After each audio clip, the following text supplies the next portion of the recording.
Welcome to the final part of my playthrough of Pokemon Divine Sword. If you haven't seen the first part, you should check it out.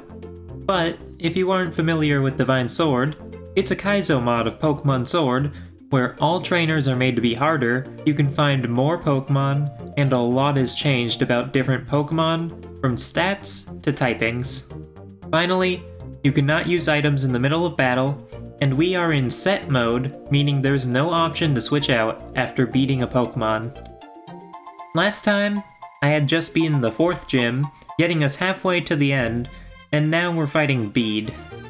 In our previous battles against him, I didn't really struggle all too much, but this was an entirely different matter. I gave so many attempts at beating Bead, but eventually realized what the perfect strategy was. Cheesing it. Most of Bead's team is made of Psychic types at this point, and his first Pokemon that he throws out only has a Psychic type attack. I, on the other hand, have a Dark type, which learns a very important move. That move is a simple stat boosting move, Growth. This raises my Shifttree's attack stats, slowly, but since I couldn't be hurt, I was able to easily max them out. Now, this didn't get me through the entire battle, but it did everything I needed. Shifttree is super slow, but the Pokemon that I wanted to take out was Bead's Hatterene, which is even slower. After taking out his first Pokemon, Reuniclus, I went for Leaf Blade on Hatterene and killed. This helped a ton, as I was currently ahead by 2 Pokemon, and Shifttree is actually one of the weakest on my team. Next was Copperajah, which was normally tough to deal with. After hitting it with a Night Slash, it took out Shifttree, and I swapped over to Inteleon to take it out, still leaving me in the lead. Next was Gothitelle, and I used a super effective U-turn on it to get Inteleon out of there. I switched to Dedenne to paralyze it, getting good luck and avoiding getting hit, letting me Volt Switch. I used Skarmory, my next weakest Pokemon after Shifttree. With the Gothitelle paralyzed, I wanted to try and take it out with my weaker Pokemon to keep the rest of the team healthy. After slowly but surely beating the Gothitelle, Dedenne leveled up and learned Super Fang, which I promptly used to have the health of Bead's next Pokemon, Rapidash. I used Nuzzle to paralyze it, and it took me out pretty quickly, having Drill Run. Next was Shuckle, which used Power Split to have Rapidash's attack, and also went down quickly. Then I used Dunsparce, which is surprisingly one of my best Pokemon. Now, the Rapidash paralyzed Dunsparce, but I was able to take it out. But Bead's last Pokemon, Bahiam, I don't know how to pronounce that, finished off Dunsparce. One issue during my attempts of trying to beat Bead was that a few of his team had Trick Room, including this last Pokemon. I was down to my fastest Pokemon, and the Trick Room was just put up, making for a scary situation. After just barely surviving a Psychic, with just 13 health, we managed to get a crit, which does even more damage thanks to Inteleon's ability, Sniper, letting me just barely beat Bead. That was quite a lot to have happen in just the first battle of the video, so hold on tight, because we still have 4 more gyms and a champion. Eventually I made it to the Fairy Gym, beat the trainers, and had to deal with Opal. Now, Opal wasn't all too bad, but it was more annoying than anything, having to deal with her questions. Sometimes I forgot the right answer, or misinputted it, and would get debuffed because of that. However, this is why I had caught my Skarmory last time, and I even got a new Pokemon to make sure things went my way. This was Scizor. I caught a Scyther, which was a fairly decent level already, and evolved it with a Metal Coat. So, going to fight Opal, I used Skarmory to try and deal with the first Pokemon, Weezing, and promptly got one-shot by Flamethrower, not even getting to set up. I got the next question wrong, and things just kept going downhill from there. I went through my entire team, and only got to see a small bit of hers, so I went and did a lot of grinding. I'll be honest, my entire team was underleveled at this point in the game, some even being so much as more than 10 levels below our opponents. After spending a lot of time playing catch-up, I went to try and take the badge again. My starting Pokemon was Nidoking, having no problems dealing with a Poison Fairy type, and even having Bulldoze for super effectiveness. While taking out the Weezing, it put out Toxic Spikes, but it had also set up a Misty Terrain, giving me a good way to deal with it. After killing it, I switched into Dunsparce, who was unaffected by the Toxic Spikes because Misty Terrain prevents status ailments. I tried to paralyze Opal's next Pokemon, Altaria, by using Body Slam, but it didn't happen, and I switched into Dedenne to use Nuzzle. After that, I used Volt Switch, and you might realize that all of this switching is kinda wasting the stat boost that I get from answering the questions. While that's true, I can't exactly win this battle without switching, which is why I think that the questions are more of an annoyance. With Volt Switch, I swapped back into Nidoking to clear the Toxic Spikes. Altaria had nearly killed Nidoking, but he managed to hang on, and used Bulldoze. Like I said before, Pokemon's typings have changed in this mod, making Altaria no longer Flying type, but rather Fairy Dragon. I had Shiftry use Parting Shot to lower the Altaria's stats, as I kept cycling between her and Dedenne. I did this until its stats were as low as they could go, and finally switched into the star of the show, Scizor. You see, I realized something from my fight with Bead. If I want to keep up with all these high-leveled and super competitive Pokemon, I need to use a strategy of my own, and that was doing the best setup possible. I used Sword Stance and Agility to max out my attack and speed, while Altaria could hardly hurt me due to paralysis and having lowered attack. After maxing out my stats, I went to town on all of Opal's Pokemon. Next was Togekiss, which I had a vendetta against, because last time, it used Serene Grace and King's Rock to flinch me 5 times in a row. After that was Mawile, who was neutral to Steel and resisted Bug. To deal with this, I Dynamaxed Scizor to make sure that I one-shot it. I took out the Comfey, which surprisingly outsped, but was no issue. And finally, I one-shot the Gigantamaxed Alcremie, finishing off the gym and getting myself the badge. Later, I fought Hop, who came out of nowhere with the most random and scary team ever. Not only did he now have a Sceptile, but a Primarina as well, which are definitely not weak Pokemon. Not only that, but Hop had a Haxorus, which was no slouch either. So, I spent an embarrassing amount of hours trying to beat Hop, but came up with the perfect plan. His first Pokemon was Skarmory, with Body Press, so I lowered its defense, leaving it unable to do much damage. Next, I Leech Seeded and paralyzed it, which helped for what I was about to do. I was going to do another setup, and this time, it had Roost, so I didn't have to worry about Leech Seed killing it, or it killing me. Just like with Opal, I maxed out Scizor's attack and speed, sweeping Hop's team. Now, there were 2 scary things about this strategy. The first was that Sceptile had a Focus Sash, and Cinderace had Heavy Boots. The first time I tried this, I didn't kill Sceptile, and it was a big issue. The other issue was that Cinderace barely lived a hit, as I only had Steel and Bug moves the first time I tried, and I couldn't lower its health with spikes, not to mention it being 4 times effective against Scizor. So, I used Night Slash this time, having to hope that I don't crit the Cinderace, as that would actually do half damage. I didn't crit, but it still managed to survive. But I had luckily given my Scizor a bag of Bright Powder, lowering all Pokemon's accuracy against it ever so slightly. Due to sheer luck, I got past Cinderace, took out Sceptile, Haxorus, and Primarina. After all of that, I easily killed Hop's Clefable, and got to move on to the next gym.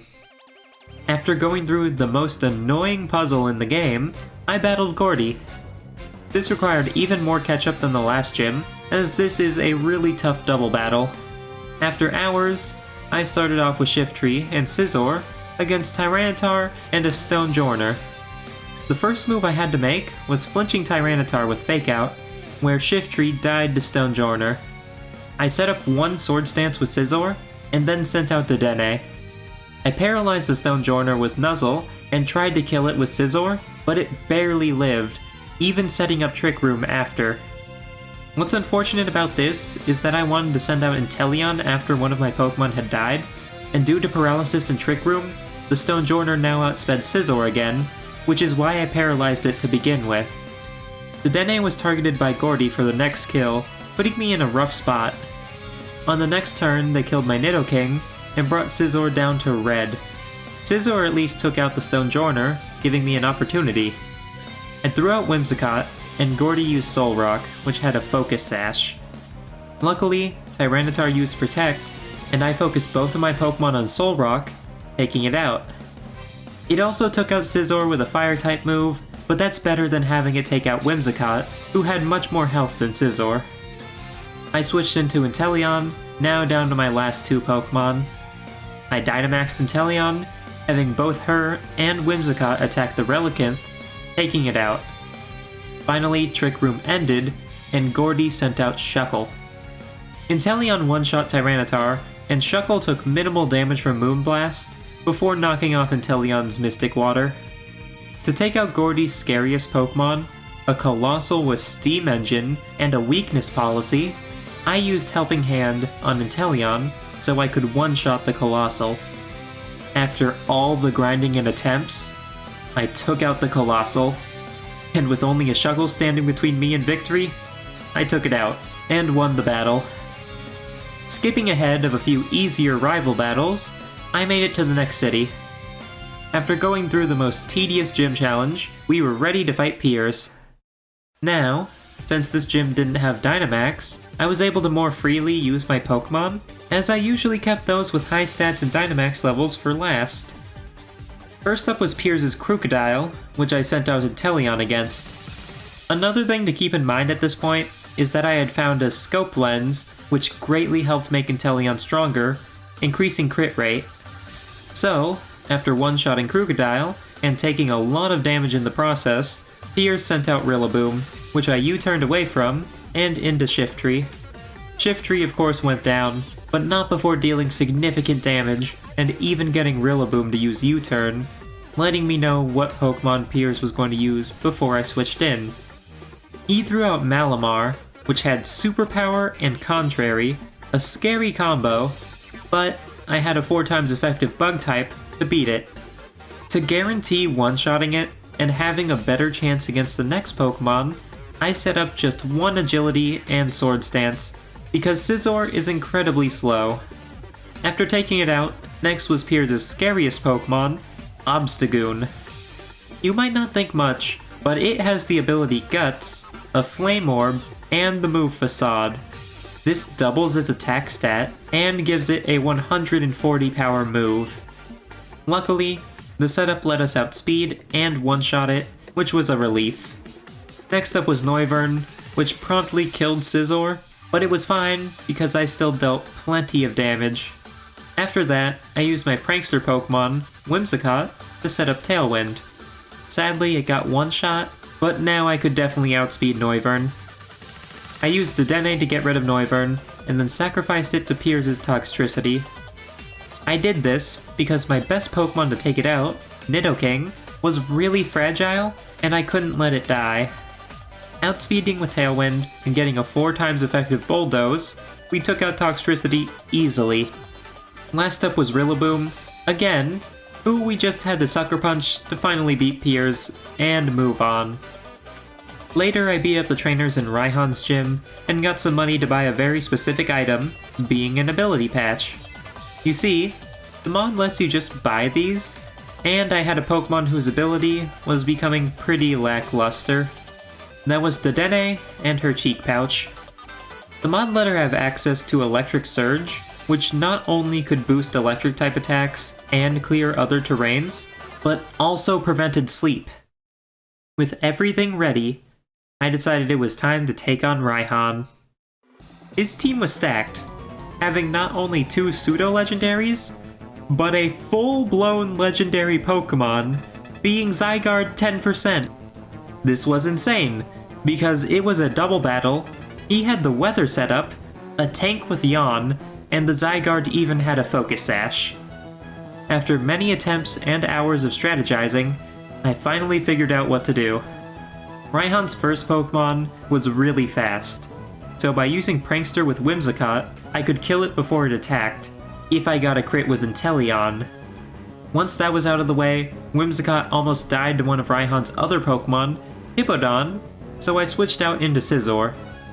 He threw out Onix, which I was luckily able to crit, because water only deals neutral damage since it's a dragon type in this mod. Once Raihan switched into Dragonite, I decided to use U-turn with Inteleon, trying to keep her at high health, expecting an attack from Dragonite. What I didn't predict was that the Dragonite would use Fire Punch on Scizor, so down went one of my Pokemon. Now I had out Shiftry and Dedenne, avoiding a yawn from Hippowdon thanks to Electric Surge. I faked out Hippowdon and paralyzed Dragonite, losing Shiftry to yet another Fire Punch. I swapped back to Inteleon and lost Whimsicott to Hippowdon, but was saved from any more damage by paralysis. One of Dragonite's scariest moves was Extreme Speed, because it did a ton of damage, but I was still in luck, because it attacked the Dedenne instead of Inteleon. I took out the Hippowdon and nearly killed the Dragonite too, but the battle still had a long ways to go, with Zygarde having just came out. I can't kill the Zygarde with a crit because of its Focus Sash, so, thanks to Tailwind and Paralysis kicking in, I was able to avoid getting hit at all this turn by targeting Zygarde with both of my Pokemon. Now, it was finally time for Duraludon to come out, so I switched out Inteleon, using Nidoking to buy me some extra time and run out the clock on the Gigantamax. The reason I saved Nidoking specifically was because of its ground typing, and the Duraludon was guaranteed to use an electric type attack on Inteleon. I was able to paralyze the Duraludon with the Dedenne, and Dragonite couldn't move due to paralysis, so things were going pretty well. I was able to get rid of Dragonite as I started working on taking out Duraludon. It lost its second turn of Gigantamax due to paralysis, while I had Dedenne and Nidoking wail on it. In the end, the Duraludon used Steel Beam, meaning it took itself out for me. With Nidoking and Inteleon still alive, I got my badge, and was ready for the end. Once we got onto the semi-final matches, I beat Marnie pretty quickly, and actually had the easiest battle with Hop that I've done for a while. We had to get through some more tedious story stuff, actually kinda struggling because they had an all-steel type team, and I just had a single ground type, and 2 fairy types. At this point, my team was locked in. Then, after I managed to get past that, I beat Olina by mostly stalling and leech seeding her. Once we finally got to the finals, let me tell you, I was not expecting Bead to be such a menace. So you know how Raihan had a 10% Zygarde? Yeah, well that's obviously weaker than 100%, having only a 486 base stat total. Bead, on the other hand, had a Deontay, a full-blown legendary, with a 600 base stat total. Sorry, I'll calm down. But yeah, Bead has a Deontay, so I decided to go with the good old cheese strat. I paralyzed his Wigglytuff, leech seeded it, and lowered its stats to set up with Scizor, who of course had a steel type attack. Just by doing that, I was able to sweep Bead's entire team, and of course the Deontay too, with it having a 4 times weakness to steel. The rest of the battles were more of the same. All the gym leaders had very similar teams, with a few changes here and there, so we don't need to go over those really. What we need to talk about is the sheer fear that the next battle put into me. Of course, I mean the battle against Rose. So, you know how most trainers will use their ace last, right? Well, not Rose. He throws out his Copperajah first, and Dynamaxes it immediately. And let me tell you how hard of a loop this threw me for, on my first attempt. I pretty much lost all of my Pokemon at the start of the battle, not knowing what I had gotten myself into. Not only did Rose have this, but he had a pseudo-legendary, you know, not unheard of. If it weren't for the fact that he has 2 legendaries. Yes, Rose has a Melmetal and a Silvally, which was scary. Not only that, but remember how I said that I struggled against the all-Steel-type Pokemon Grunt? Well, this is an all-Steel-type villain team. Needless to say, it was hard, but I'll tell you what I did to get past it. First things first, I threw in the Dene against Copperajah to paralyze it, and at least she was an electric type, so she was neutral to steel. I avoided damage on the first and second turns, and on the final turn for its Gigantamax, it went for Max Rockfall, which actually ended up saving me. You see, its special move for its Gigantamax form places spikes that deal a ton of damage, especially to fairy types. So without those there, I have way higher odds of winning. Next up, I decided to set up on it, with something slightly different than normal. This time, I had Nidoking learn Disable, so that it couldn't use its Fire-type move. With it rendered practically harmless to Scizor, I tried to set up, with Scizor also having Brick Break for super effectiveness. Using every turn that I could to set up, I let Leech Seed kill the Copperajah and was ready for the next Pokemon. Rose sent out Silvally, which I promptly one-shot, getting 1 legendary off the board.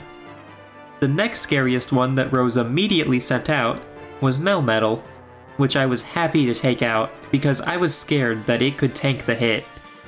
After that was Excadrill, which had a Focus Sash, so once it lived and killed Scizor, I got rid of it with Fake Out. The final real obstacle here was Rose's most annoying Pokemon, Ferrothorn.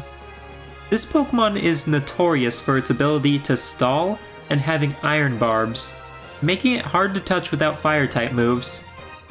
I lost Pokemon after Pokemon to it, while it set up spikes and Leech Seed on me. Finally though, I brought out what seemed like the worst Pokemon to use, Whimsicott. I had recently put leftovers on Whimsicott, and it had Protect and Cotton Guard. Cotton Guard is just about the absolute best move for increasing your defense, and the Ferrothorn's only attack was not very effective, being Body Press. It couldn't use Leech Seed, and the rest of its moves were just meant to set up, so I was able to heal more than it could deal damage. This left me with only one solution, knowing I had no Pokemon that could kill it. I stalled until it ran out of PP, and began to struggle. Now, you might wonder if I had more PP than this thing, but I'll be honest when I say that I kind of abused a mechanic. You see, in Pokemon, when you try using an item in battle that doesn't work, you keep the item and skip your turn. But in this mod, I cannot use any items. However, that's only actually battle items. The game actually lets you throw Pokeballs during a trainer battle, and the same thing happens as with any other item, letting me skip my turns. After around 50 turns of throwing Pokeballs, it ran out of PP and died to struggle. If my friend who made this mod is watching, I'm sorry, but this was the only option. Now, Rose had one more Pokemon left, Metagross, but it was fine, as I just used Leech Seed and stalled, as my defense was already maxed. In the end, I finally beat Rose. So, a little bit later, I spent a few minutes beating and catching Eternatus to end up not using it, as it wouldn't really have had great EVs, I'd assume. At last, we made it to our goal. We were going to beat Leon. My strategy revolved around what I had been doing up until now, and that's getting a good setup. However... that was a crit? I'm so done. I decided to say screw it, and after a few failed attempts, went for broke. I tried killing his Aegislash, which was super hard to deal with, having leftovers and substitute, along with just being a really strong Pokemon. I lost the Dene, and had Nidoking do the rest, setting up Toxic Spikes as well. Soon after, he swapped to Haxorus, which Nidoking got killed by, so I switched over to Scizor and beat it. Leon had a Dragapult that easily beat Scizor, so I used Shiftry to stall the poison. Now, while Shiftry got really close to killing the Dragapult, it had actually decided to use U-turn, avoiding the last bit of poison that was needed to kill it, and Leon swapped to Rhyperior. Because of this, I used Whimsicott and set up my defenses, Leech Seed, and even a Stun Spore, taking out a chunk of its health with Moonblast. Now, I could only boost physical defense, so I had actually equipped Whimsicott with Bright Powder for this exact situation. I didn't actually expect it to work, but I avoided what could have very well been the defining factor of this battle. After getting rid of Dragapult, I had to deal with Rillaboom, which I had good odds against with maxed out defense. While I was ready to fight, Leon wasn't, and he U-turned into Charizard. I decided to chance it, and left Whimsicott in, not knowing if this Charizard was a physical or a special attacker. It used Max Airstream, hit, and barely did anything. Whimsicott was able to paralyze and Leech Seed the Charizard, eventually taking it out with Moonblast. This was actually neutral effective as well, as the mod had made Charizard a Dragon Fire type. Finally, Leon switched back into Rillaboom. After just a few more turns, I had done it. I took out Rillaboom, I beat Leon, and I had finally completed the mod. This took me around 70 total hours, and it was definitely hard. If you want to check out the mod for yourself, like last time, this is made by my friend Kobasco and their friend Fives. I'll leave a link to the download in the description. Beating this feels like a weight has been lifted from my shoulders, and now I can do some other stuff, but I probably won't be doing another Pokemon challenge for a bit. If you want to see what else I do, why not subscribe? I do a lot of stuff similar to this, and have a lot of fun doing it. With that all said though, thank you to everybody for watching, and I'll see you all next time. Bye-bye!